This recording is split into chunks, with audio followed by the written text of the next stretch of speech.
More than 400 minutes of viewing and analysis, all to answer one question: is Arne Slot a lucky coach or one of the most important tactical minds in the new generation of coaches? It is difficult to talk about Liverpool without giving Jürgen Klopp his full due. The man who built a clear identity for the team and made Anfield fans experience great moments. But at the same time, we must be fair to Arne Slot. Slot is not just a substitute trying to imitate Klopp's style. He is the more advanced version capable of adding new dimensions to the same philosophy. In this video, I will present a detailed analysis of Arne Slot's style and see how he develops Liverpool in the different phases from building to possession to attack, reaching high pressing and defense. Liverpool with Slot often starts with a 4-2-3-1 formation on paper. This is the basic formation.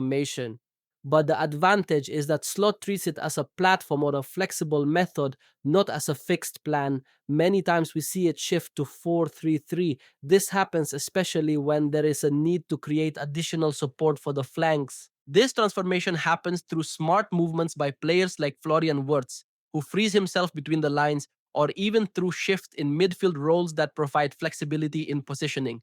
The main goal of this is to achieve numerical superiority in specific areas, whether on the flanks or in depth, thus facilitating the attack build-up and controlling the midfield. Now we come to the build-up phase from the back, which is considered one of Arne Slot's most important imprints on Liverpool. As soon as the ball reaches Alisson, Slot manages the situation with a variety of ideas. The usual scenario is that Ibrahima Konate moves and opens up laterally on the flank, providing a safe passing option and simultaneously relieving the first pressure from the opponent. Alisson himself contributes to creating balance by slightly leaning to the right, which gives more space to the right back.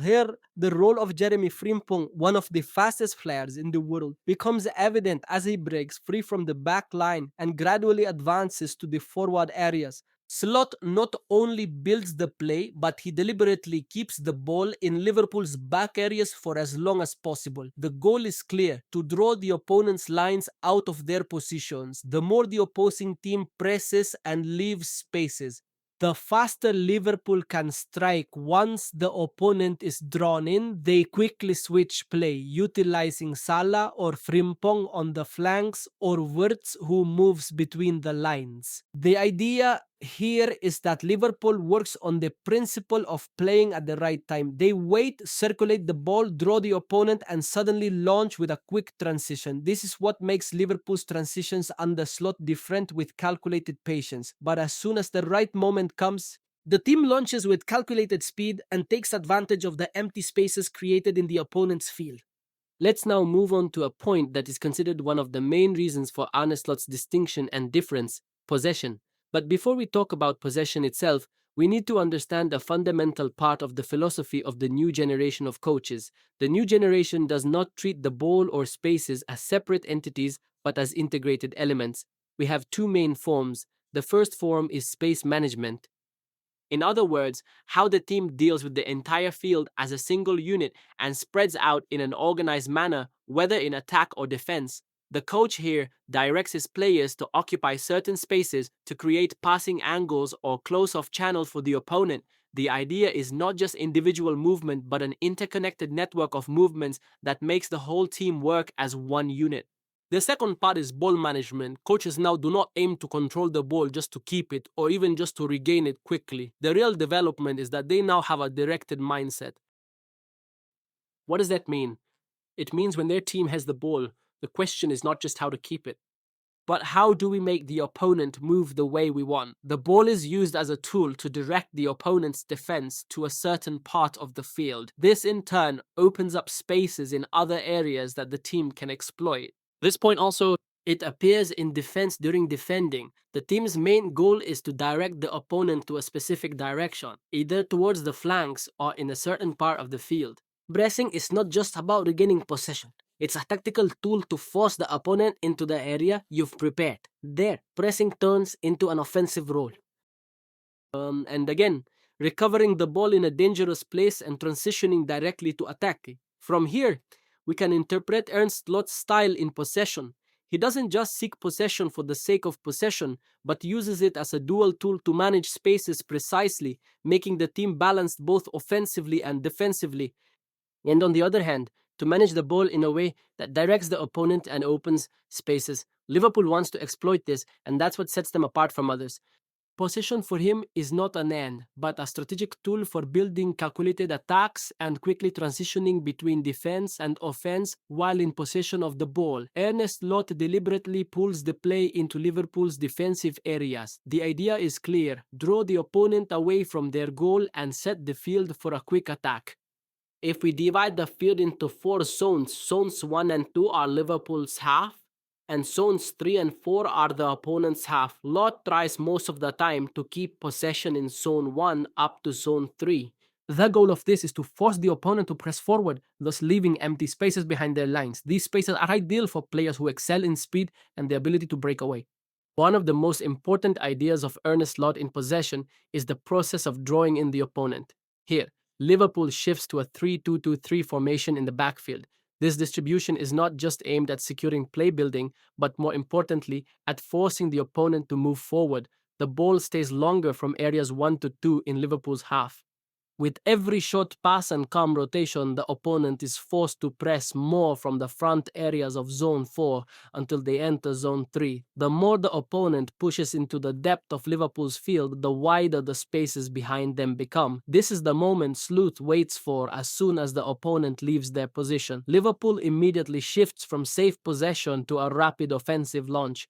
And here we see Liverpool's backline building play steadily. The passes here are not aimed at direct advancement, but at drawing the opponent into Liverpool's half as the opponent pushes forward more. The gaps gradually open up in the midfield, and as soon as the opponent leaves their spaces, Liverpool quickly transitions to attack, which aids the capabilities of its players who have high speeds in depth and on the flanks. When the ball moves to the opponent's half from Zone 3 to Zone 4, Liverpool shifts to a more offensive shape, sometimes seen as 2-3-2-3 or even 2-3-5. This transition aims to create a direct numerical advantage around the opponent's penalty area. This gives Liverpool the ability to encircle the opponent within their area while remaining ready for any counterattack or quick break. This offensive transition doesn't just stop at the general formation, but also involves continuous rotation in positions. We see, for example, the exchange between Frimpong and Salah, or between Salah and Soboslai in the absence of Frimpong. The goal of this rotation is simply to direct Salah to areas where he is more effective, so when he drops back a bit in the center, Salah gains an additional advantage in playmaking. He has a strong vision for passing and can create opportunities for his teammates directly. But as soon as he enters the half spaces, he is closer to the goal directly, which doubles his threat as a goal-scoring forward. On the other hand, we see Wurz completely free between the lines. Sometimes he drops deep to start the build-up process and receives under pressure, and other times he delegates. He was found in higher areas to put his teammates in direct scoring positions.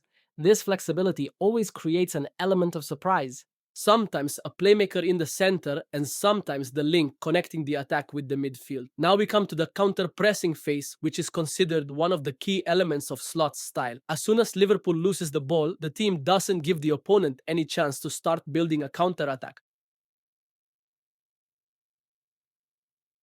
The shape that appears during the attack is the same that immediately transforms into a defensive organization. Its primary goal is to regain the ball as quickly as possible. The countering here is not just to prevent the danger of a counterattack, but also to prevent the opponent from regaining control of the match's rhythm, meaning before the opponent can catch their breath. Liverpool regains possession again, often in an advanced possession close to the opponent's goal. The big advantage is that counter-pressing with Slot is not just a reaction, but an essential part of the attacking philosophy. The team quickly presses to regain the ball in close areas and immediately turns it into a new attack. And this way, Liverpool can maintain a high tempo all the time and keep the opponent under constant pressure. Now we come to the high pressing defense phase, which is considered one of the most important features of Ernst Slot's style. Here, Liverpool starts pressing from the opponent's half, and the basic formation is in the shape of 4-3-3. But the distinctive thing is that this shape is not fixed. With the first signal for pressing, the team quickly shifts to 4-2-2-2. The purpose of this shift is to isolate the opponent's player and close all available passing angles. This means if the opponent wants to move the ball from the back, they find themselves surrounded. Every player is under direct pressure or has their passing line cut off. In certain situations, especially when the opponent tries to widen the field or build the attack with more players, we see Liverpool shift to 3-3-2-2.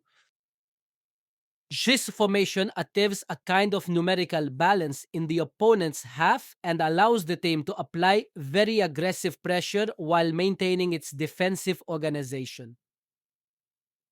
The main idea here is that the slot does not just rely on pressing as a defensive tool, but uses it as an offensive weapon. As soon as the team recovers the ball in advanced areas, the roles change immediately. Defense turns into direct attack, and the team plays on the element of surprise before the opponent can retreat or reorganize. Vandido did that at the stage of defense by pressing from the midfield. At other times, Liverpool drops to defend from their own half. The formation is also 4-3-3, but the goal is different, directing the opponent to their own half. This means the team doesn't press with maximum force from the start. Instead, it forces the opponent to move in certain directions to facilitate executing high pressure at the right moment. The low defense phase. Save tam de Hamula de Liverpool most of the time without the ball. He plays 4-3-3, but near the goal area, it shifts to 5-3-2, and at the same time, he employs defensive behaviors directed at the opponent's field to execute high pressing and quickly transition to an attacking formation by regaining the ball. From here, we can summarize the philosophy of behavior, whether with or without the ball. The goal is to create all the conditions that suit the abilities of his players and place them in playing situations where they excel. This increases the likelihood of the team's success and makes Liverpool always the stronger side on the field.